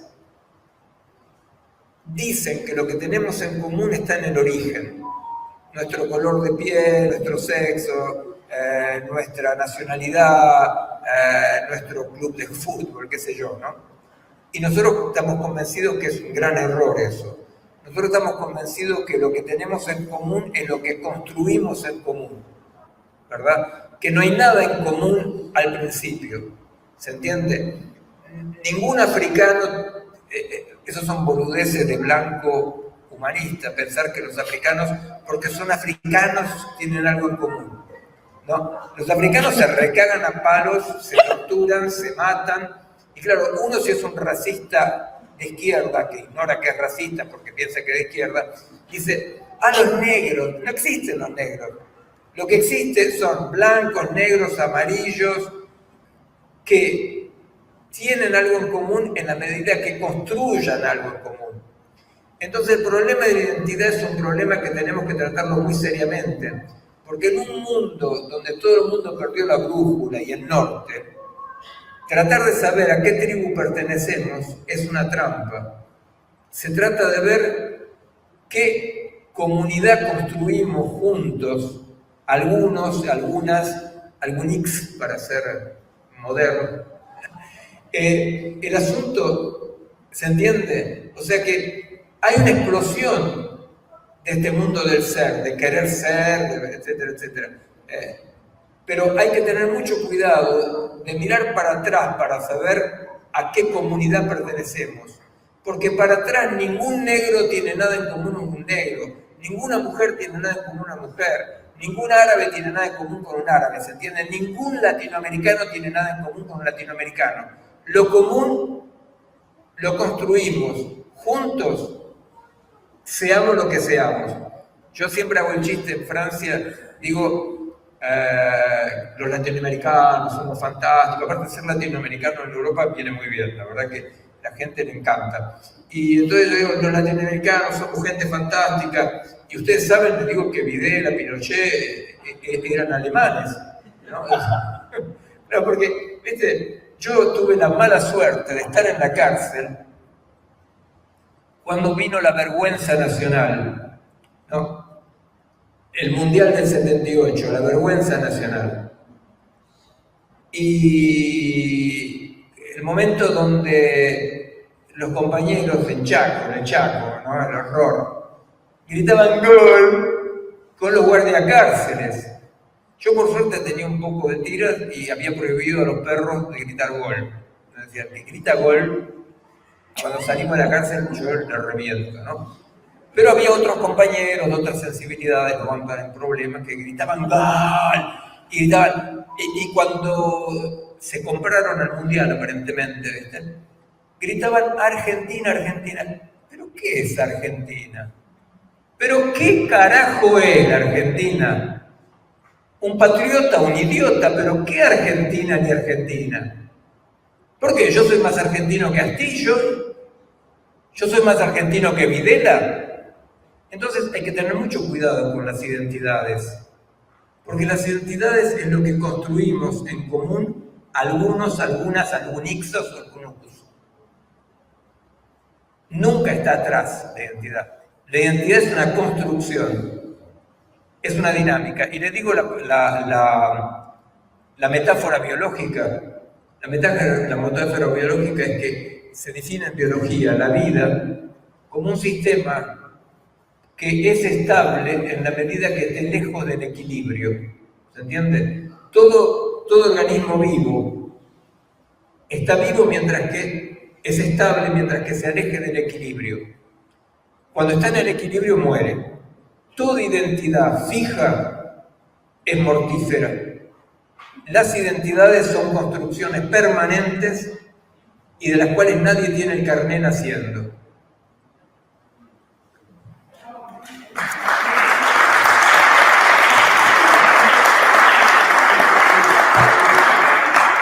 ¿Alguna pregunta más? Lourdes, acá adelante. acá y después allá. Sí.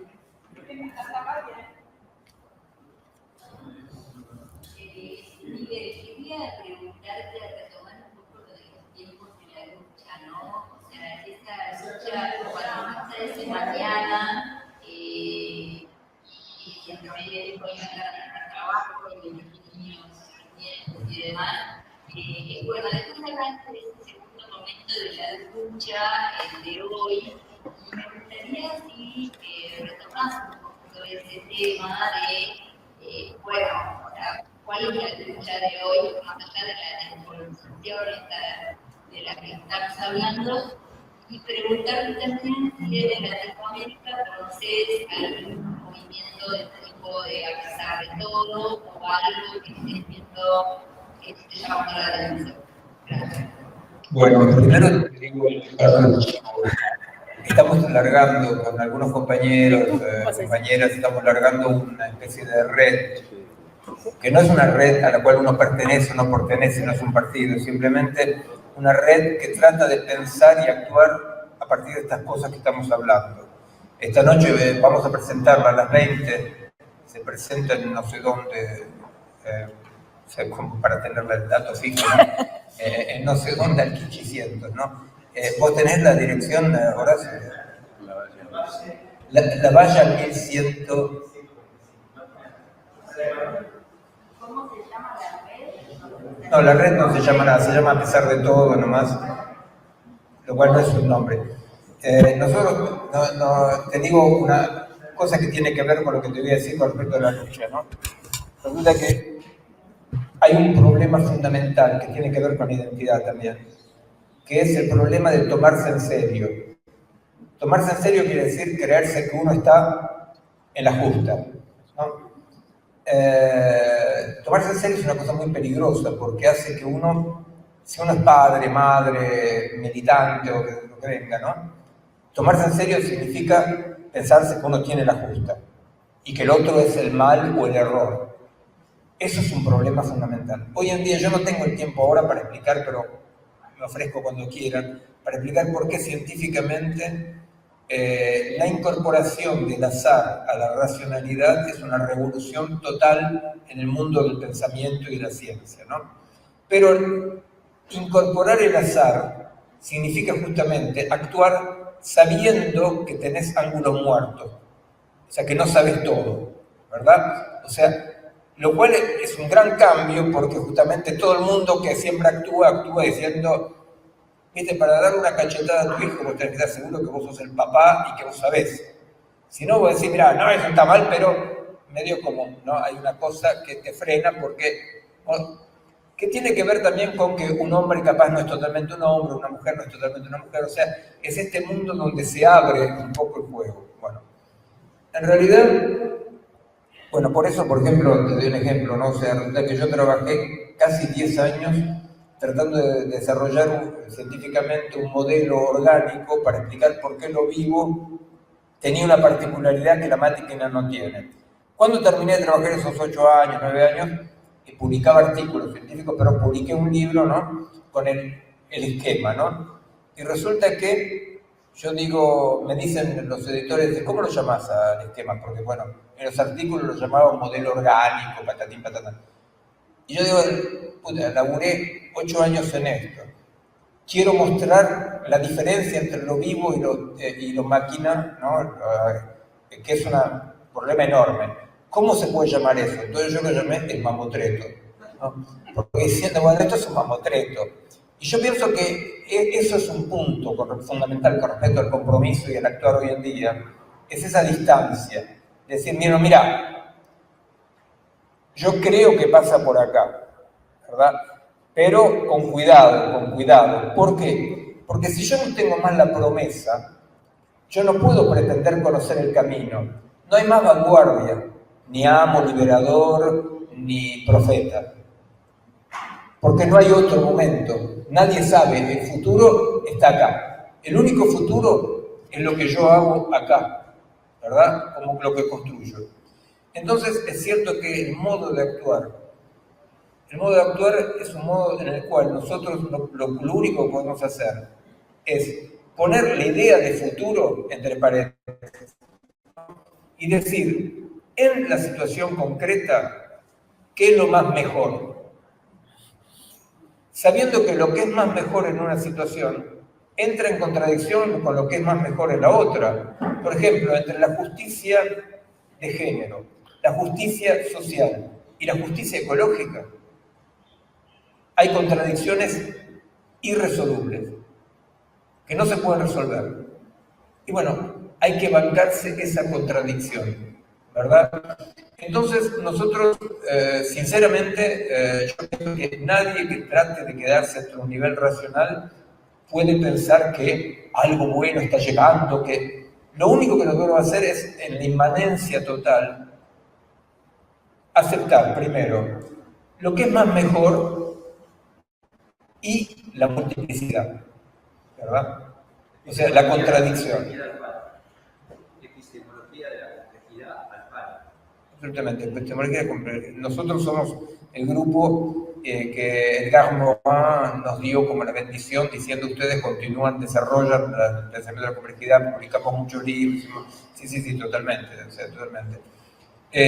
¿Viste el libro? Cuando saqué el libro ese sobre el modelo orgánico, Edgar Morin, que es el papá de la complejidad, digamos, dijo, acá está una explicación compleja de lo vivo. Sí, totalmente estamos en esa línea, ¿no? O sea, ¿entendés lo que te quiero decir? O sea, hay una humildad epistemológica, racional, de decir, no sé, la verdad que no sé qué va a pasar,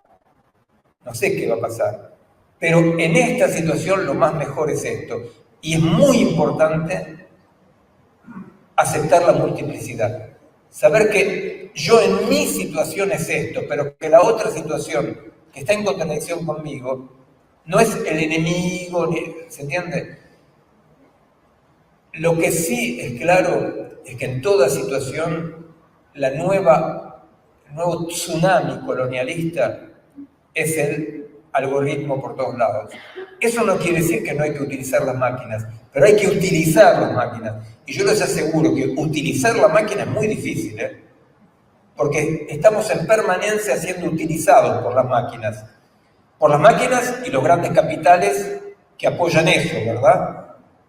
Pero bueno, es un poco eso, o sea, hay una humildad un poco que a veces un poco como te da un poco como melancolía, ¿viste? Te da un poco saudade, un poco, porque vos sabés que hay una cosa, ¿viste? Yo cuando pienso acá, ustedes en el equipo, ¿no?, del Esauro, ¿no? Yo me imagino a ustedes, ¿no?, como hacemos nosotros, ¿no? O sea, de repente hay veces que lo que hace falta es quedarse parado, de pie, quiero decir, ¿no?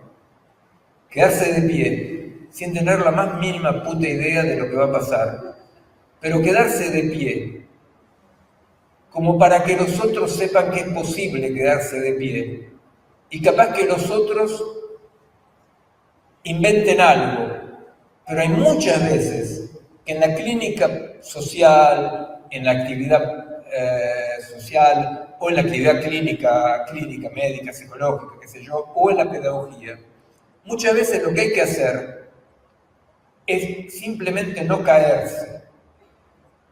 Porque lo que hace falta hoy en día no son ni profetas de mierda, ni militantes tristes, ni vanguardias de mierda. Lo que hace falta hoy es algunas personas que puedan mantenerse de pie como si supieran algo. Y eso permite que de repente, a mí me pasa en la clínica, que la clínica psiquiátrica, psicoanalítica, a mí me pasa muy seguido eso. Me cuentan una historia de destrucción total, el otro no existe más, está destruido. Yo no tengo la más puta idea cómo se puede construir, pero lo que yo tengo es un deseo de vivir, un deseo de vida, de amor, de pensamiento, y no me caigo. Pero es todo lo que puedo darle al otro. Lo que me di cuenta es que es mucho eso. Yo creo que cuando uno está acá en el Esauro, ¿no?, y tiene una especie de mini isla en medio del horror, la eficacia mayor del Esauro, yo me permito decir, no es directamente con la gente que acá tiene el beneficio de poder estudiar, encontrar la paz, la tranquilidad. La eficacia mayor es ser algo que está de pie en medio de la mierda. Estar de pie.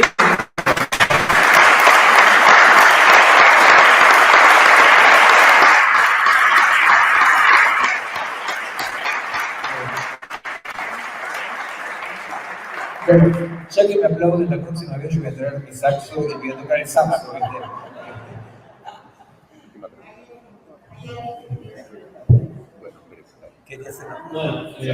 tardes, me presento, mi nombre es Ari, soy estudiante de secundario, estudiante de esta escuela desde hace muchísimos años, y no tan solo soy un estudiante, sino que soy una historia y un pensamiento más institucional.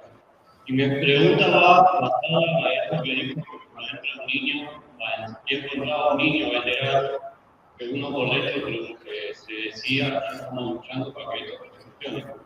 Mi pregunta es, ¿qué pensamos hoy cuando entra un niño a pedir o a vender a un restaurante? Eso lo veo siempre. Y también me pasa como que pienso en lo que piensa el otro. Entra un niño a vender o a pedir una moneda en un restaurante y lo primero que piensa es, perdón la palabra, pero piensa en sus padres que lo mandan a pedir, a vender. Pero también hay que ponerse a pensar en qué situación están. También soy un adicto en recuperación y lo digo por ese lado. A veces esta enfermedad de la adicción a las sustancias tóxicas como la pasta base, cocaína, marihuana, etc., nos llevan a hacer cosas que uno no toma conciencia de la gravedad, de lo doloroso que es para otros. Yo viví en la cárcel durante 22 años, de los 9 años. Tuve hijos. Hoy tengo, me quitaron a 2, y 11 años no lo veo. Y fue por esto, por una enfermedad, por la adicción, por la pasta base. Que hasta el día de hoy, como que más tanto, porque sé que no tuve con quien me parecía. Pero fui discriminado y lo seguimos siendo. También sigo siendo discriminado porque hasta el día de hoy no tiene su identidad. Y mi pregunta era esa, estamos hoy cuando vemos a un niño que entra a vivir o vender a un restaurante. Es muy complicado. En realidad, viste, cuando nosotros, mi generación, cuando luchábamos, ¿no? Cuando yo tenía 20 años y era combatiente del ERP, etc., había eso, ¿viste? Y como nos costaba mucho, porque nos costaba la muerte de nuestros compañeros, mi compañera murió, ¿viste? La tortura, entonces era tan dura la prueba que estábamos seguros que lo que estábamos haciendo era romper la historia en dos, como decíamos, ¿viste? Que de ahora en adelante. Hoy en día nadie puede decir que hay una solución que podría eliminar la miseria. No solamente no puede decirlo, sino que lamentablemente el horror de la miseria, de la destrucción, está avanzando, ¿no? Esa es la época que nos toca vivir. Es una época que no tiene una esperanza mañana, Esa es la época que nos toca vivir. El asunto es, en esa época que nos toca vivir, ¿qué es lo que tenemos que hacer? Fabricar promesas no sirve para nada. Fabricar promesas lo que hace es disciplinar a la gente, atrás de líderes de mierda, ¿viste? Que usan a la gente, quien que sea, ¿viste? Los líderes a la mierda. ¿Viste? Lo que hay que ver es qué podemos hacer en esta época. Yo te doy la comparación que te puedo dar, es cuando yo me di cuenta, a mí me agarraron 3 veces, ¿viste? Las 2 primeras veces, una vez me escapé solo, otra vez me vinieron a buscar, y la tercera se olvidaron de venir a buscarme. Me pasé 4 años y pico, ¿viste? Cuando después de la tortura y que si yo llego a la cárcel, yo me doy cuenta que yo estoy ahí y que nadie sabe cuándo saldré, ¿verdad? Entonces, más allá del plan de fuga posible siempre, pero eso dejémoslo de lado, la cuestión es decir, bueno, acá estamos acá, muchos de nosotros no van a salir vivos, no sabemos por cuántos años estaremos acá, ¿qué tenemos que hacer acá? ¿Entendés? Pusimos entre paréntesis el futuro. y dijimos, ¿qué hay que hacer acá? Yo creo que la época es así. A mí me encantaría, no sabes cómo me encantaría poder creer o decir que hay una vía, que hay algo, que si nos rompemos el culo llegaremos a algo. Yo lo que te tengo que decir del fondo del corazón y de la cabeza es que no. Es que hoy en día lo que tenemos que hacer es como que hicimos en la cárcel, ¿viste? Lo que tenemos que hacer es hacer lo que pensamos que hay que hacer, porque la única posibilidad de que la destrucción no se lleve a todo es, como decía antes, que algunos quedemos de pie y que ayudemos a los que no pueden estar de pie. Si alguien mira a un pibe que entra al bar, al restaurante y piensa que los padres son los hijos de puta, él piensa eso para quedarse tranquilo, para que su conciencia quede tranquilo. Es una guachada pensar eso, es una guachada pensar eso. Porque mismo si los padres le dicen al chico que vaya porque el chico va a conmover más al otro, no lo hacen, hijo de puta. Lo hacen porque, bueno, porque está hasta las bolas el padre y la madre y necesitan, viste, que el chico pueda traer de última, ¿te das cuenta? Entonces, la verdad es que cuando alguien piensa, cuando ve al famoso chiquilín de Bachín, ¿viste? Cuando ve al chiquilín, cuando alguien piensa que hijo de puta los padres o se están llenando de guita, es una guachada. Porque lo que hay que poder es afrontar esas dos cosas. Una, bancarte la herida de que la cosa está para el orto. Y segundo, hacer lo que hay que hacer. Pero hacer lo que hay que hacer no solamente no es ningún sacrificio, sino que es la alegría más grande que puede haber en la vida. ¿Entendés? Hacer lo que hay que hacer. Sabiendo que lamentablemente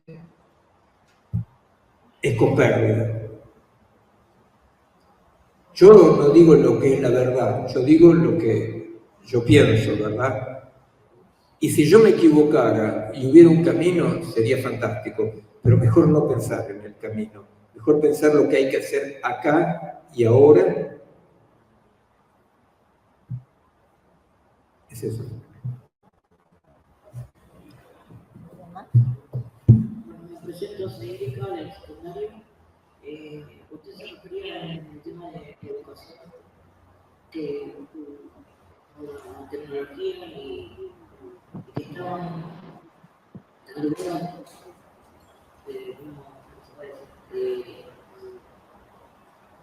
desconectados.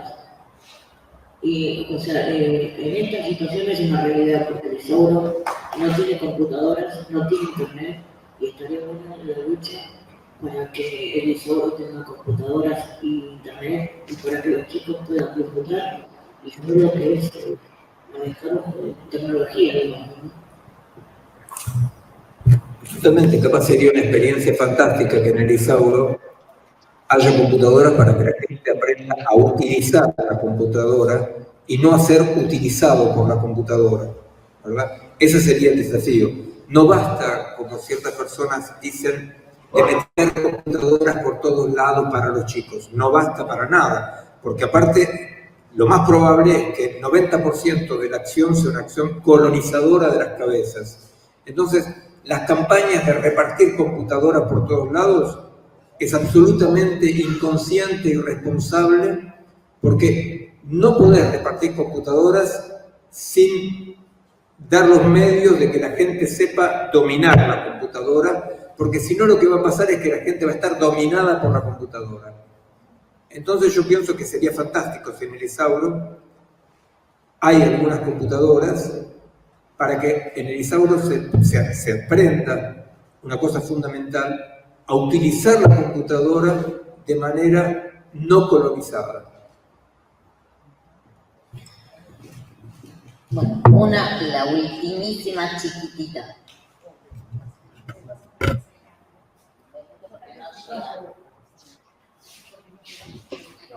MOI, así que de paso lo invito que es el 42 aniversario de la creación del MOI acá en Chalabuco, en 1437, la pregunta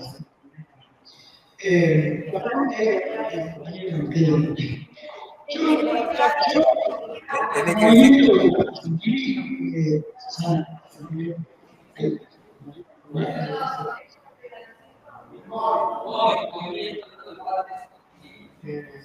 Para ser bien breve, dos cositas.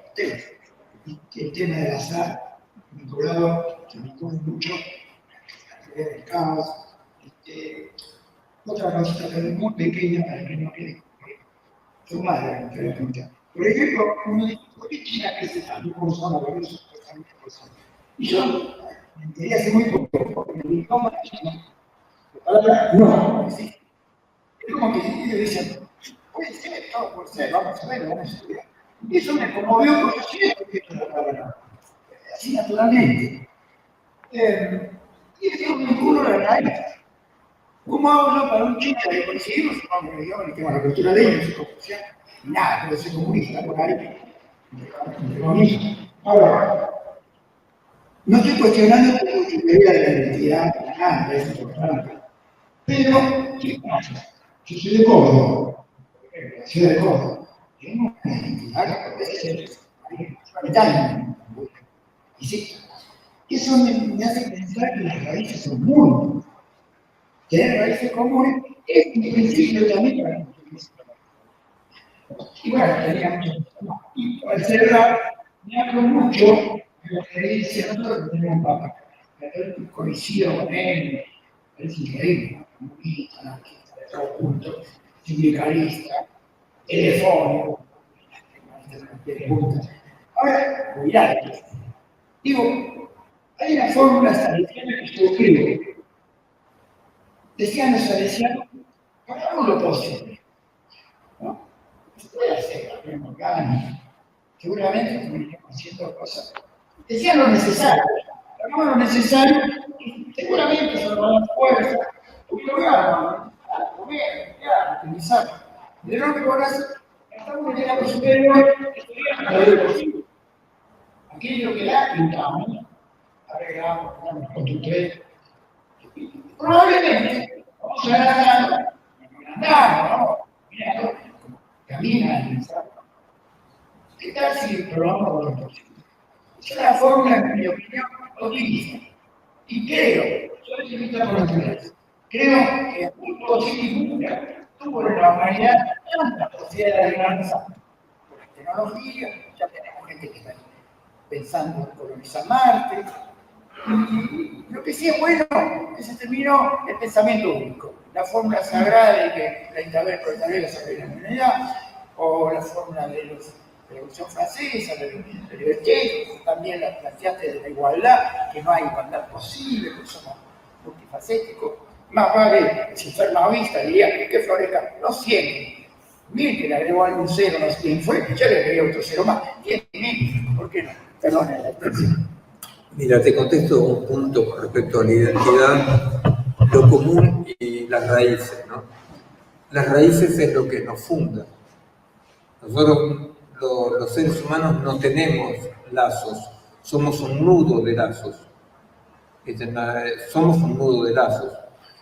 El problema es que la identidad no está dada por las raíces. La identidad está dada por qué hacemos con nuestras raíces. ¿Entendés? Es ahí donde yo decía de una manera un poco simplista, provocadora, ¿por qué yo voy a decir que yo soy más argentino que Astiz? ¿Por qué yo voy a decir que mis raíces argentinas son más profundas que de Astiz? No, la cuestión es qué hacemos con las raíces. Por supuesto que el problema no es cortar las raíces son fundamentales, pero la cuestión es qué hacemos con las raíces.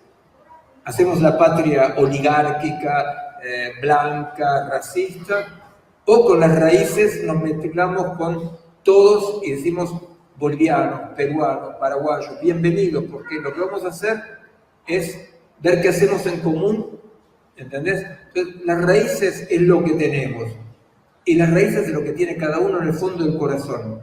Nadie, yo pienso, nadie es argentino. Yo tengo una argentinidad dentro mío, como tengo un montón de otras raíces adentro mío. Eso me funda, pero no es eso que yo tengo en común con nadie. Lo que tengo en común es lo que yo hago con los otros. ¿Entendés? O sea, me parece fundamental. Me parece fundamental entender la diferencia entre las raíces que nos constituyen y qué hago con las raíces que nos constituyen. Ahora te digo, vos estás de acuerdo con el Papa, yo no estoy seguro que el Papa esté de acuerdo con vos.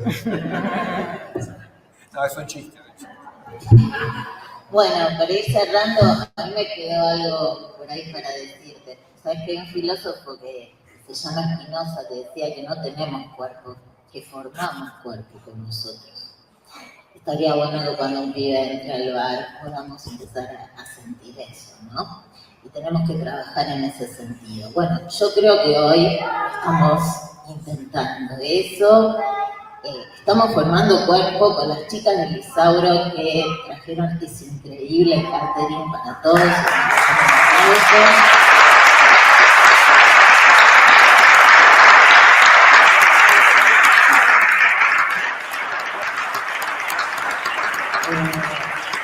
Y también estamos formando cuerpo con un centro cultural virtual del que formo parte, que se llama La Sin Fondo. Y bueno, en la parte técnica, Ale Basilev, que estuvo conduciendo. En la producción, Rita Cortese, Susana Reyes, Ale Dixon, y quien les habla, Gabriela Sofreman, y Rita Cortese quiere decir una actitud.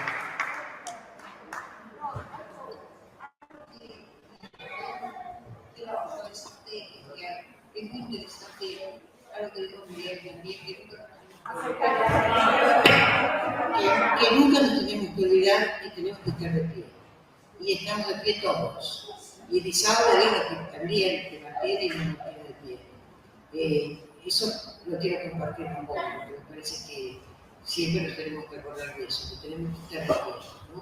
Con todas nuestras almas, con lo mejor, con todo lo que tenemos, con todo lo que perdemos y con todo el amor que a veces recibimos y a veces no, pero bueno, nos quedamos con el amor que recibimos, ¿no? Y entonces, de pie, que yo te voy a hacer así.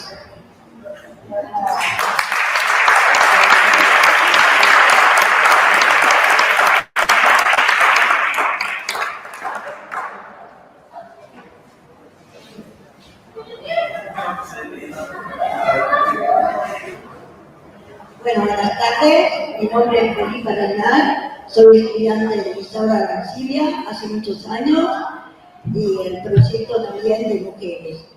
Lo que les quería contar es, por ejemplo, mi estado de vida. Yo soy una sobreviviente. Hace muchos años yo sufrí, se prendió fuego mi casa donde fallecieron mis 2 niñas. En este momento, por ejemplo, yo estoy de pie gracias a Susana, a todos mis compañeros, especialmente a mis maestros. Yo no sé cómo estoy de pie porque realmente me luché día tras día para sobrevivir, para llevar adelante a mis 3 hijos, y este lugar para mí es un refugio al cual estoy aprendiendo a mirar, estoy aprendiendo a leer, escribir, que jamás se me había dado por hacer eso, ¿no? Y yo me pregunto día a día cómo lo puedo hacer, porque mi lucha, mi cabecita, es tremendo. Porque hay días que me levanto, por ejemplo, empezando a las hijas, mi paralelo, ya pasan muchos años, ¿no? Yo no lo puedo entender, nada, estoy de pie, como le vuelvo a decir, gracias a mis maestros, gracias a Lisauro, que cuando yo vengo por ahí muy mal, muy triste, están en la puerta, me preguntan qué me pasa, yo a veces me pongo a llorar porque no sé explicar, porque ya pasó mucho tiempo, y para mí es como si hubiese pasado ayer. No entiendo, pero mi lucha está, sigo de pie, hoy estoy de pie. Hoy tenemos un emprendimiento de panadería, a la cual soy la fundadora de la panadería.